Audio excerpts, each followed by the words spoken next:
নেতা হওয়া সহজ নয়। পদ পেলেই আপনি নেতা তা কিন্তু নয়।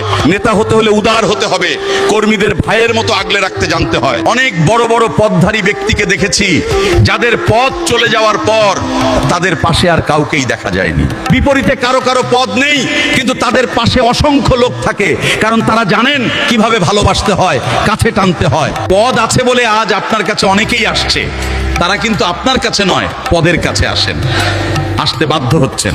কাল যখন এই পদ থাকবে না, তখন কিন্তু এরা আপনার দিকে ফিরেও তাকাবে না, কারণ আপনি পদ পেয়ে মুইকি হনুরে হয়ে গিয়েছিলেন। সুতরাং পদের বড়াই না করে কর্মীদের মূল্যায়ন করতে শিখুন, ভালোবাসতে শিখুন। তাদের সঙ্গে অহংকার দেখাবেন না, ভালোবাসা দিয়ে সম্মান সঞ্চয় করুন। মনে রাখবেন, নেতা হতে হলে উদার হতে হবে, আকাশের মতো বিশাল মন নিয়ে চলতে হবে, একজনকে দুজন বানানো শিখতে হবে। আপনারা কি করছেন?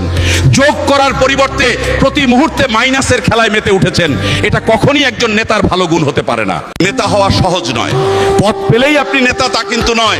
নেতা হতে হলে উদার হতে হবে, কর্মীদের ভাইয়ের মতো আগলে রাখতে জানতে হয়। অনেক বড় বড় পদধারী ব্যক্তিকে দেখেছি যাদের পদ চলে যাওয়ার পর তাদের পাশে আর কাউকেই দেখা যায়নি। বিপরীতে কারো কারো পদ নেই, কিন্তু তাদের পাশে অসংখ্য লোক থাকে, কারণ তারা জানেন কিভাবে ভালোবাসতে হয়, কাছে টানতে হয়। পদ আছে বলে আজ আপনার কাছে অনেকেই আসছে, তারা কিন্তু আপনার কাছে নয়, পদের কাছে আসেন, আসতে বাধ্য হচ্ছেন।